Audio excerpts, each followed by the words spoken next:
Okay, time to pick a new pope. Pikachu! I choose... Stop. Charizard? You don't choose. Then who does? The Cardinals? Whoa, you let birds pick the Pope? Wrong Cardinals. Oh, the baseball team. Good me. What if we let the Blue Jays try? I mean, as long as it's not the Orioles. This isn't about birds or baseball teams. Not even the Angels? Cardinals are clergy members of the College of Cardinals. Oh, so it's a Do not say college. university. Jesus. They picked a Pope. That was fast. He's from Chicago. An American? As American as baseball.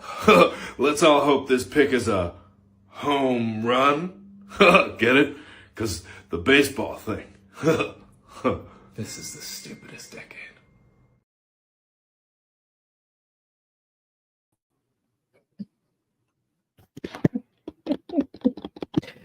Good evening, good evening, good evening. Thanks for joining me here for Conversations with Task Force. Think about it Thursdays. Yes, we do have a new cardinal. And I need you all, I keep telling y'all this, be mindful of the verbiage that you use. He is not the first cardinal from America. America is a collection of continents, okay? Pope Francis was the first pope from the Americas. Pope Leo XIV, our current pope, is the first pope from the United States.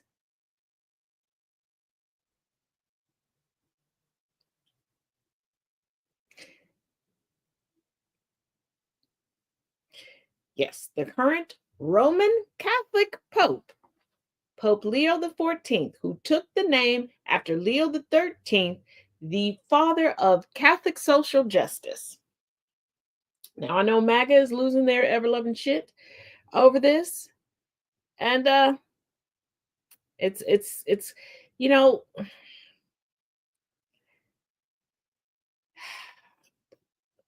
let's just take a look, and then we'll talk about it on the flip side.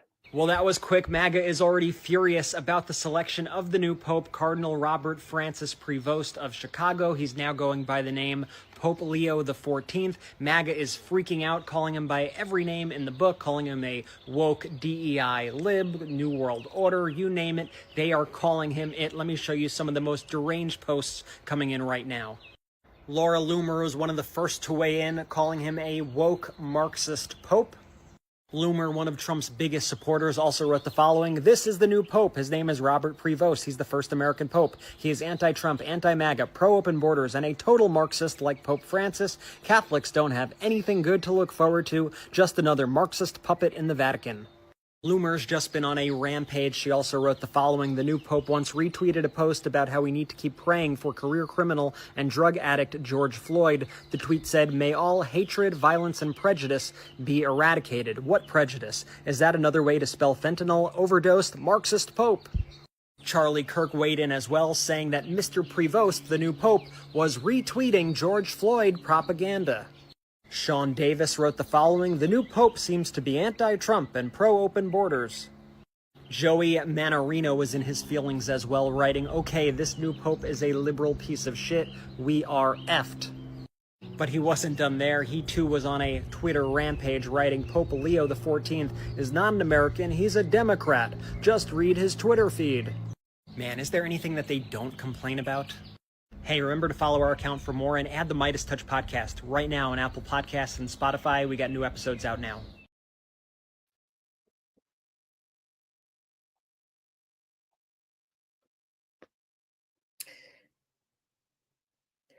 Lord Loomer is Jewish.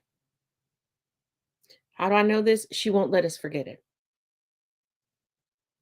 She won't let us forget it, okay?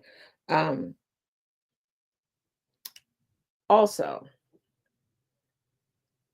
Catholic, Protestant, Roman Catholic, Korean Catholic, Greco-Roman, I don't give a fuck.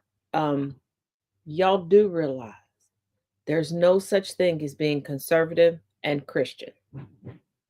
Let me say that again for the people in the back. There's no such thing as being conservative and Christian. And I know I'm going to get a lot of pushback, and people are going to be like, I'm Christian and I'm conservative. No, the fuck you're not. No, the fuck you're not. Because if you actually look at yourself, look at your life, look at the things that you're not. And there's no way you are following the teachings of Christ and you are conservative. The Bible is brimming with calls to actions regarding civil rights, social justice, and standing up for the underdog.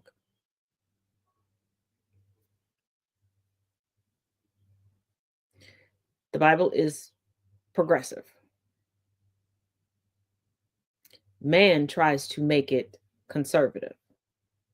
Man puts rules on Christianity that the doctrine does not.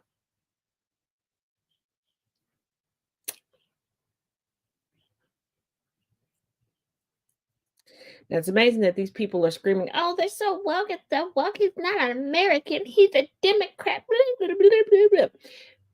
The home of freedom of choice.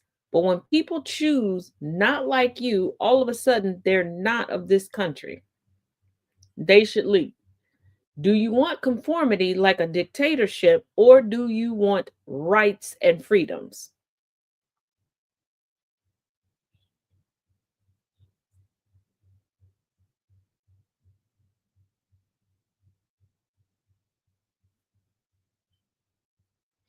And it's like we have so many branches of Christianity because y'all will start going to a church. You will enjoy a denomination until it gets to a rule that you don't want to abide by. Then you create your own denomination so that that rule doesn't exist in your denomination. You don't like a certain ritual, you create your own denomination so you don't have to partake in that ritual. That's how it goes. And y'all sitting here arguing over who's woke and who's not in Abrahamic religions, and everybody has the same damn origin story. Let me repeat that. Everybody got the same damn origin story. And essentially the same tenets. Just some of y'all practice them, some of y'all don't. Some of y'all put a whole lot of oomph and man in it, and some of y'all don't.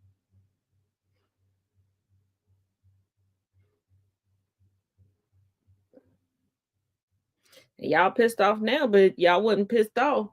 Y'all pissed off now, but see, previously y'all were pissed off because of the whole birth control thing, and you wanted bitches to pop birth control so you could pop off in them.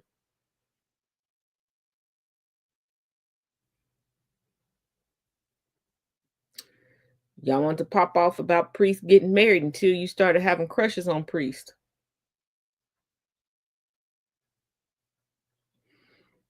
But y'all up in arms about that, but not about the fact that white people are more likely to have their parents or grandparents or siblings raising their children because they can't keep their penises or their fingers out of their own kids. Y'all up in arms about everything but what you claim you care about. Mm.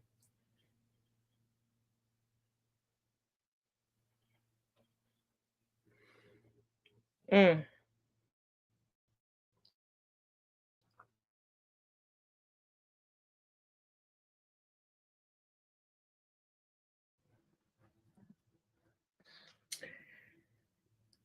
Now, because we have had 3 shows this week, I'm going to try not to keep y'all too long tonight, okay? And just a friendly neighborhood reminder, there are a lot of updates across all of my social media platforms. Please just click the link in the bio. Yes, right now, my merch site is down. I have a ticket in to figure out what is going on. A lot of sites, a lot of my profiles have been up and down throughout the day.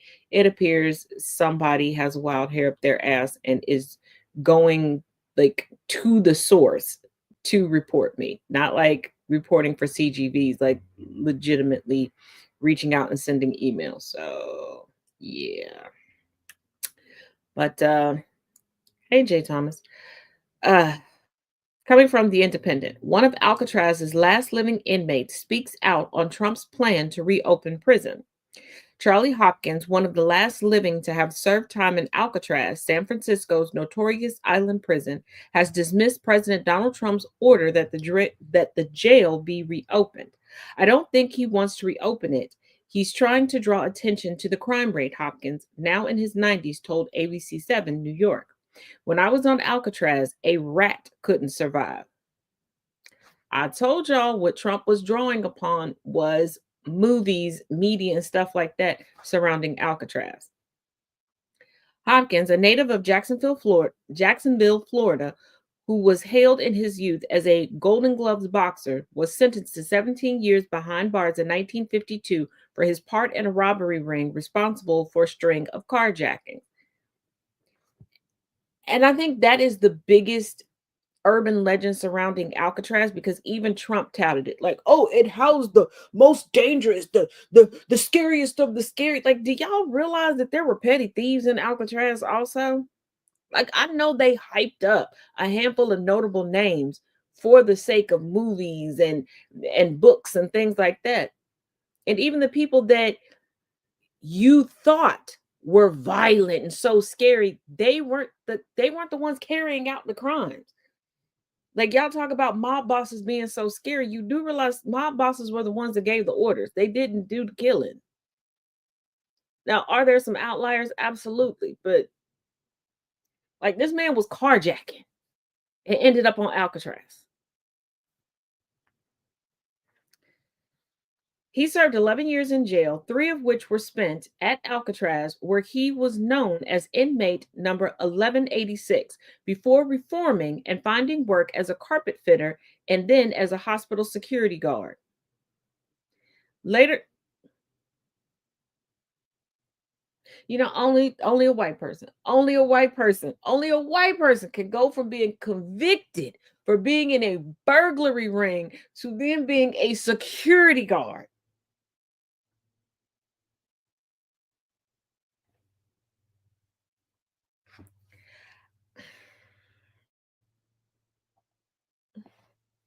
Half-past said he's gonna send Steven Scott to Alcatraz.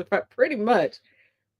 He probably thinks that the Birdman of Alcatraz still lives there. He probably thinks Birdman, Tony Braxton's husband, is the Birdman from Alcatraz.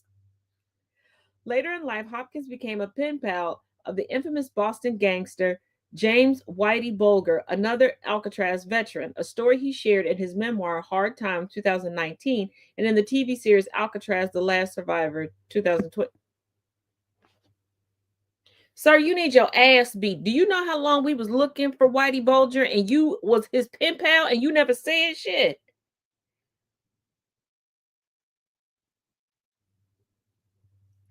Despite Hopkins's skepticism, the president appeared to be in deadly earnest when he posted on Truth Social over the weekend, rebuild and open Alcatraz. Yes, he is. Y'all keep trying to make all these excuses and, oh, he's just joking.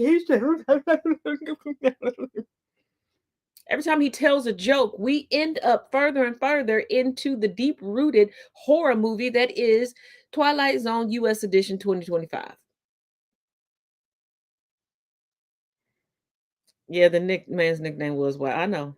I was talking about the other guy. Yeah, Whitey Bulger. That was his nickname. And I remember they found him. I think they caught him in California. I think on Venice Beach or something like that. But side note: anybody who watched Big Bro, and if you're not subscribed to GCPR Ghost Claw Productions Radio here on YouTube, make sure that you do. Check me out on Villains View on Sunday. But if you watched The Sound of Coffee this morning, Big Bro Thomas Bishop was joking about Elmo. Well, guess what? Once the show wrapped, Elmo popped over on LinkedIn. Elmo was looking for employment. Elmo said, stop playing with him. He can't miss a check.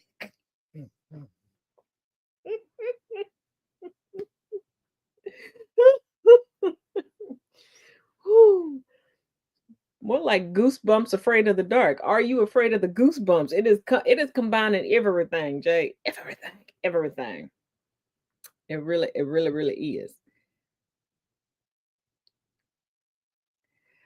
Now, while Trump is trying to open shit that should not be opened, he's also trying to rename everything. Why? I don't know. It's like I said the other day, it's like he's finally learning about bits and pieces of history and he has that excitement, which I understand. When I was younger, and even to a certain extent now, I get very excited. Excuse me, I'm trying to make sure my charger's plugged in. They get very excited about things, and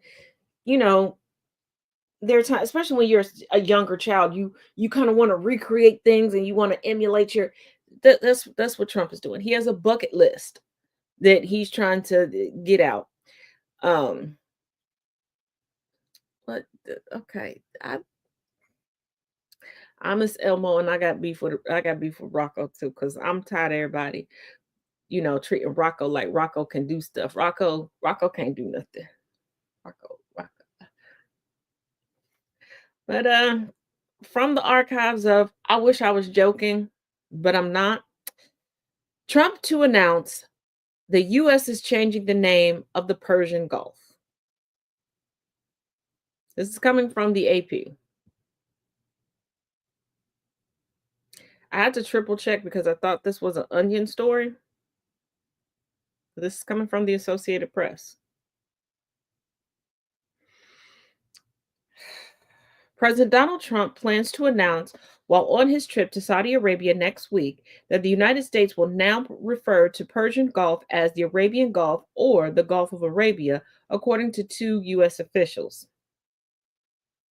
He acts like he has the authority to name things all across the globe and that people will be so impressed that he's going to name something for them. Is he even allowed to travel? Like, this really, is he allowed to travel over there? Like, are they about to manipulate him and like throw him in the clink clink? I hope so. Allegedly. I hope so. Allegedly.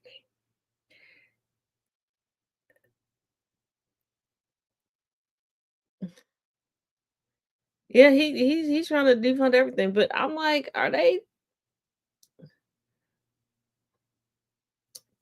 Because I know people with minor infractions that were stopped at the airport on this side before boarding and told, like, hey, did you check the rules over there? I don't think you should go over there. It is. Arab nations have pushed for a change to the geographic name of the body of water off the southern coast of Iran, while Iran has maintained its historic ties to the Gulf. Once again, he's trying to buy friendships through. He does not understand the scope of the presidency. He does not understand. He really thinks that like the United States has dominion and rule over everybody else, and everybody has to just do what he says. He's acting like we're in one big house and all the other countries are his siblings, like for real, and he can just go and kick in their door and just take their shit. First of all, Donald, you ain't never been able to fight. That's why your father had to put you in private school. You failed as a bully then, and you never learned. You decided to inflate your own ego from sitting in the dark by yourself watching TV, cosplaying in your mind that you were these people that you were looking at, and you didn't even try to turn yourself into it. Like, you are worse than the current red pill incel motherfuckers. The two U.S. officials spoke with the Associated Press on Tuesday on condition of anonymity to discuss the matter. The White House and National Security Council did not immediately respond to messages seeking comment. Since Trump has tossed his hand into the race to POTUS Mountain, there is consistent, and they've always said it's two anonymous sources. I wonder if it's been the same two sources the whole time. I wonder if these two people are doing the Lord's work and just hanging on and collecting checks from Trump to just keep us all in the know as to the dumb fuckery that he wants to do.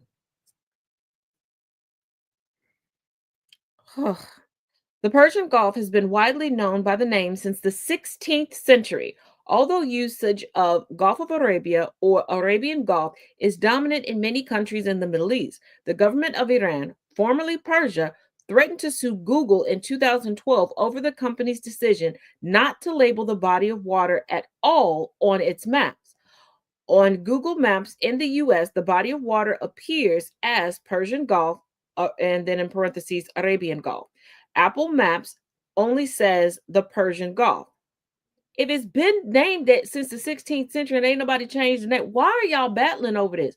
First of all, why are y'all out here trying to give give things names that it doesn't? I thought we were supposed to respect the name that somebody tells us that their name is. Will y'all make up your mind? Make up your mind.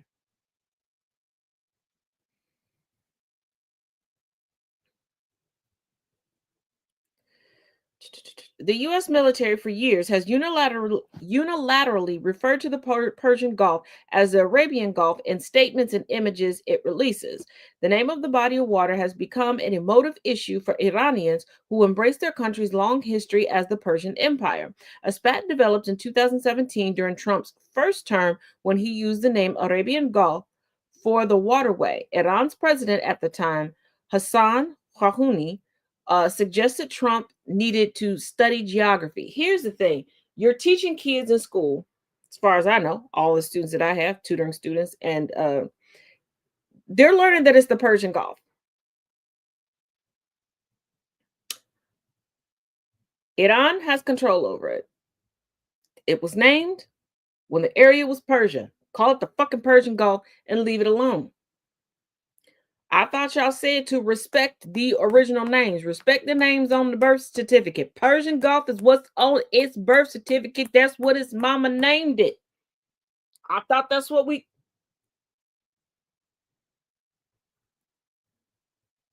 Respect the names. Ask Vice President Vance.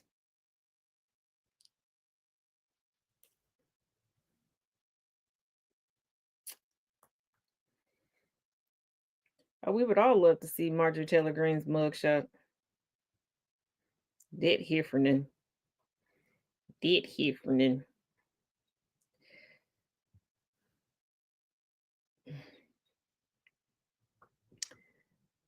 And now, from Fortune, President Trump says he will call CEOs personally as he gets more involved in corporate America.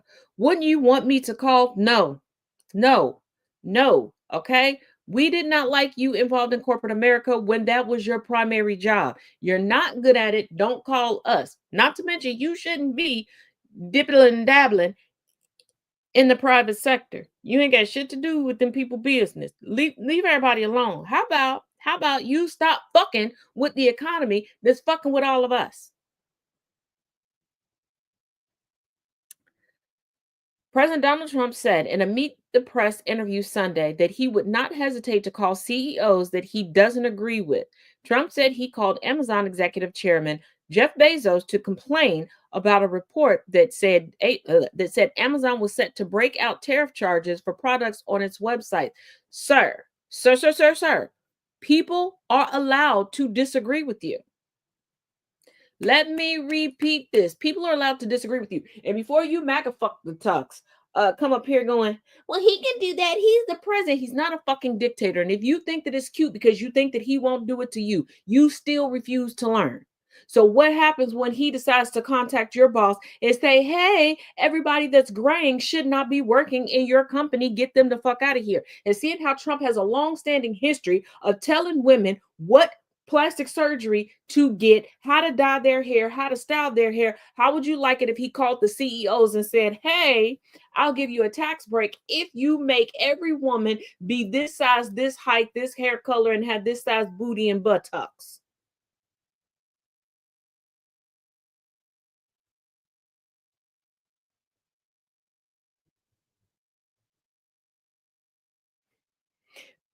President Donald Trump said he wouldn't hesitate to call any CEO who makes a business decision he doesn't like, much like he did with Amazon founder and executive chairman Jeff Bezos. First of all, I need y'all motherfuckers to stop cowering down to him. He does not own your businesses. And what benefit is it for him? Do what the fuck you want with your business within legalities. And how does the president of these here United States have so much fucking time on his hands? I mean, I know why, and I keep telling y'all why. I really want y'all to think about that. As the president described to Meet the Press on Sunday, he called Bezos to complain following a report that Amazon was preparing to break out the price of tariffs for products listed on its website. Because of the phone call, Trump implied Amazon changed course. Did they? He's just a very nice guy. We have a relationship. Are y'all dating? Are y'all fucking? What's going on? Are y'all sword fighting? I asked him about it. Trump said of the speculation that Amazon would break out tariffs charges. He said, well, I don't want to do that. And he took it off immediately. Are you sure? What the fuck did you give up, Trump? Because just like you were touting, oh yeah, we got this great trade agreement with the UK. What trade agreement? What was there to work out? Because that wasn't an agreement.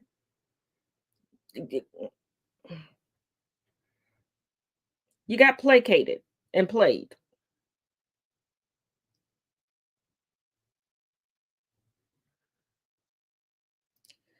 Now, the Gates Foundation, Bill Gates' foundation, is set to close in 20 years, and he is pledging his remaining fortune to the Gates Foundation.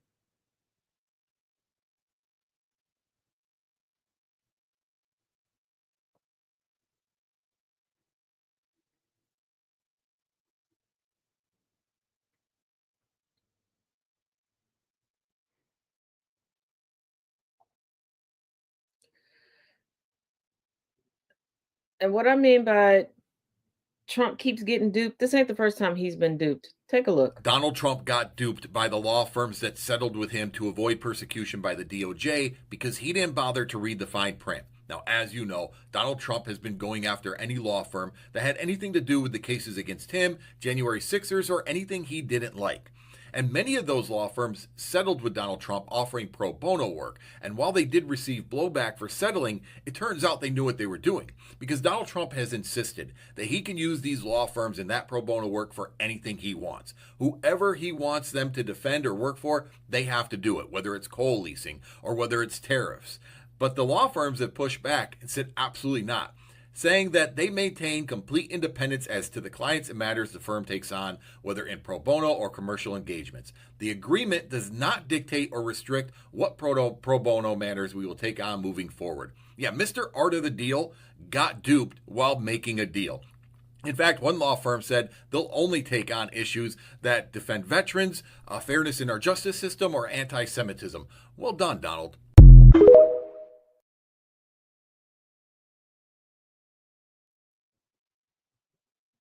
I said it before. I'm going to say it again. The art of the deal for Donald Trump is getting into business with companies that are smaller and bulldozing and intimidating them and not paying your bills or getting government subsidies.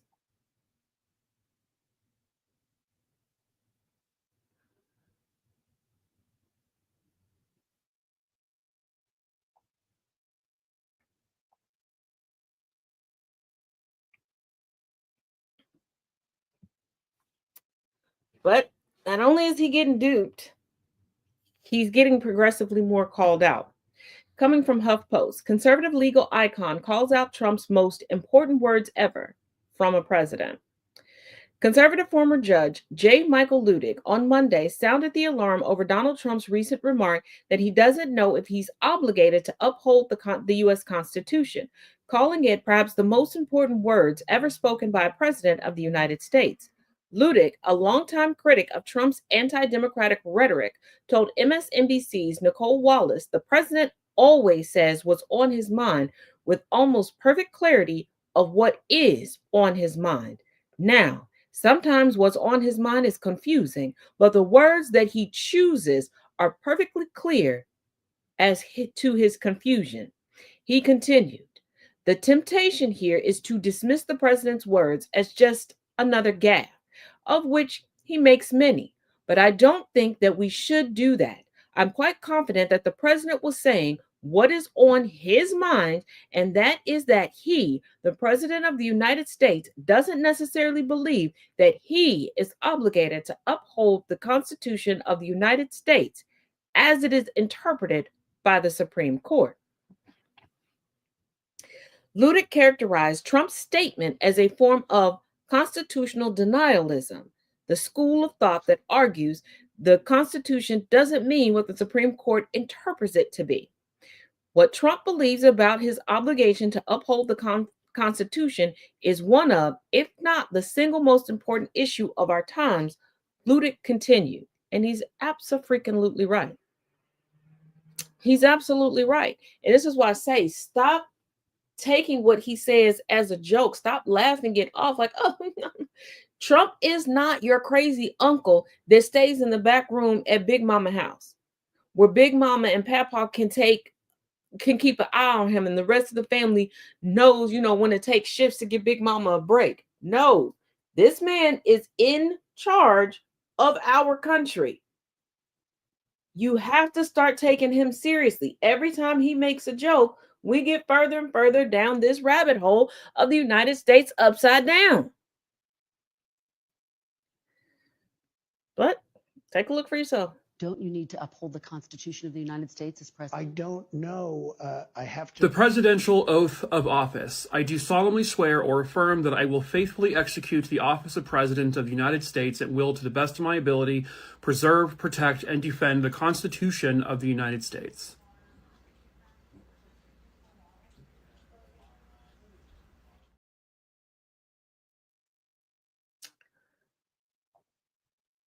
Repetition does not mean you learned it. Memorizing does not mean you learned it.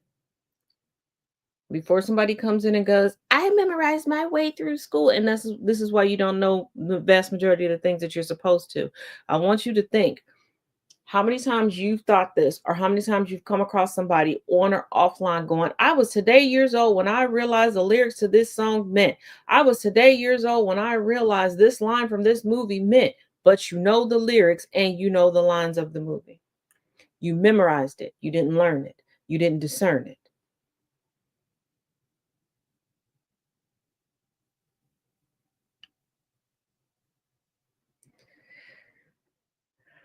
And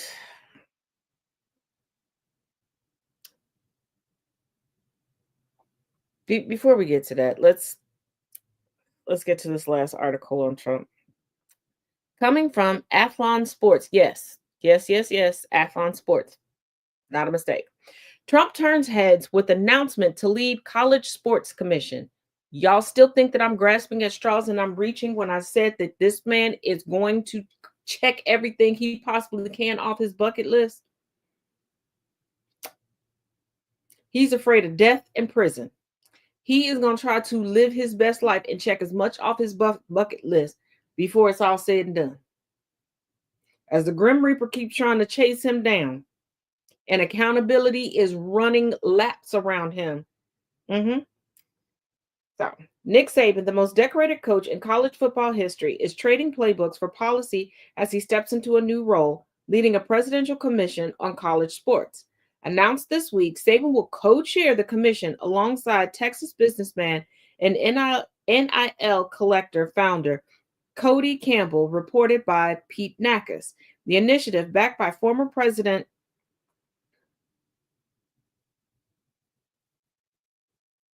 this is from 15 hours ago. They said former President Donald Trump. Woo! Will dive headfirst into the increasingly chaotic world of name, image, and likeness, NIL, compensation, transfer portal volatility, and whether college athletes should be considered employees. The commission's mission is sweeping, rein in a system that, according to Trump allies, has lost all guardrails. Saban has long criticized the lack of structure in the NIL because you can't control students anymore. You can't control athletes. You can't make them do anything. But yeah.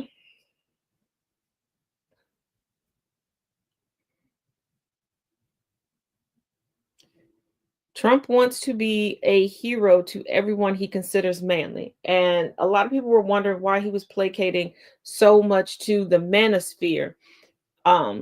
When it was more about women's rights, women's bodily autonomy, femme-presenting individuals. And it's like, why is everybody saying, oh, you lost the election because you didn't cater to men? I want y'all to realize how fucking fragile men, especially white men, are in this country. They feel like so much is being taken away from them because the playing field is slowly being evened. They feel like they're being oppressed because they are not being centered.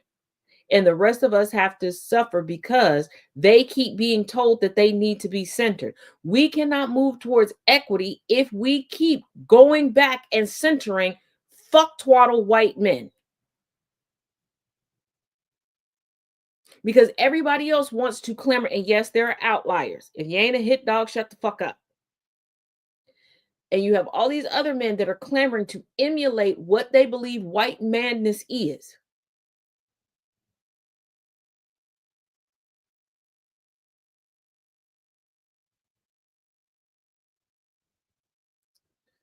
But child, there's some people in Canada that want MAGA also. I guess they want Trump to come through, raise all the prices, fuck up their health care, just fuck up everything. Take a look. So now I really hope Donald Trump takes over Canada. Come on in. Thanks very much. Come on in. All right, let's not judge a book by its cover. Let's just hear him out. Just don't look directly at his mouth. There's no way I want to live in Canada under Mark Carney. Okay, judge the shit out of him. We just spent 10 years under Liberal leadership.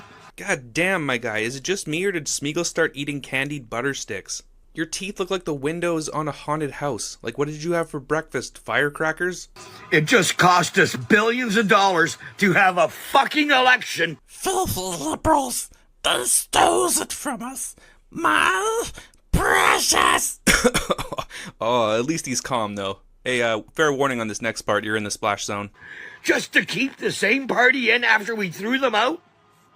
What sense does that fucking make? None, dude. Maybe try Mordor. I don't know.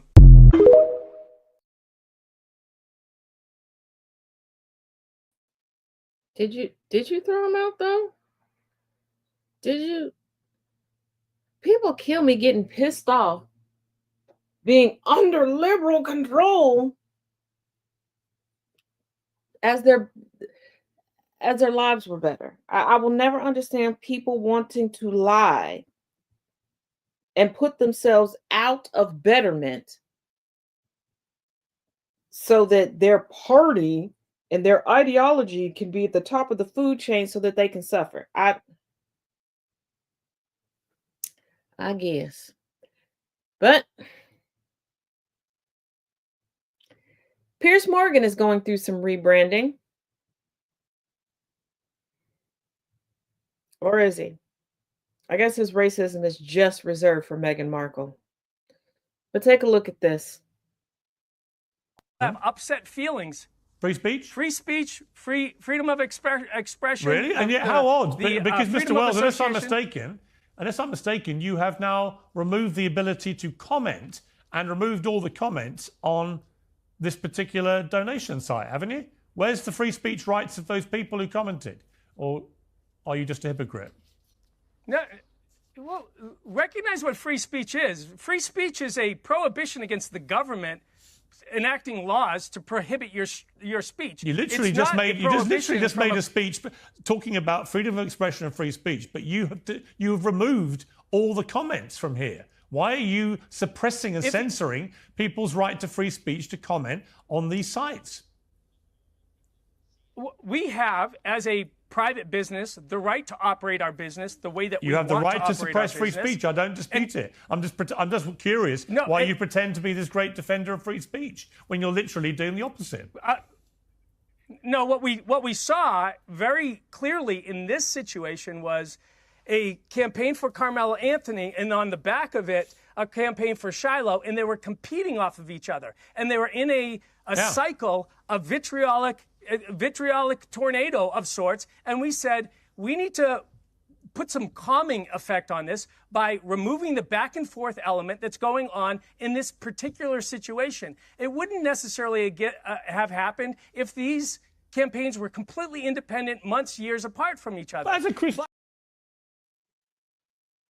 let me fix that. White racists were competing to double down and be increasingly racist, and they're knowingly lying to put money in the pocket of Shiloh Hendricks.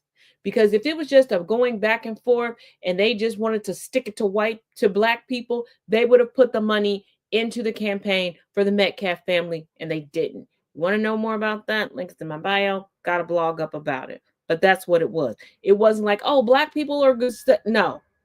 Black people weren't changing their names to be slurs.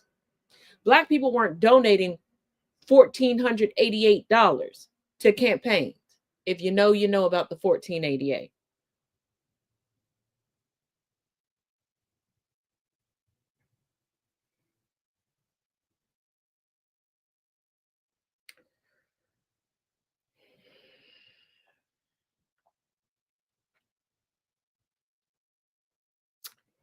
Yeah. Like I said, wasn't going to keep you all too long. Thank you for being here. Like I said, make sure you check out all of the things, all of the bells and whistles in the link in the bio. Hopefully the merch link will be back up soon and everything will be back on schedule and back on track. Otherwise, make sure you're subscribed over on Substack. It's like $8 a month. And subscriptions are open on TikTok. And always, each one teach one, each one reach one. See y'all Sunday night on The Villain's View. 100 men versus one gorilla. Who wins? Whoever has streaming rights. Be for real. Well, is it a normal gorilla or the ghost of Harambe? We boomers could beat the gorilla. You can't beat a PDF. Could you open a PDF? Beat off a gorilla. Pause. Man, I still can't beat Donkey Kong Country. You were always bad with Diddy. Pause. Diddy Kong. Sorry. You know, Curious George could beat 100 millennials. And preferred pronouns can beat 100 boomers. Forget 100 men. One man could beat a gorilla. Who? Denzel. Washington? How? Because King Kong ain't got on him. You're right. And he's a boomer. Son of a bitch.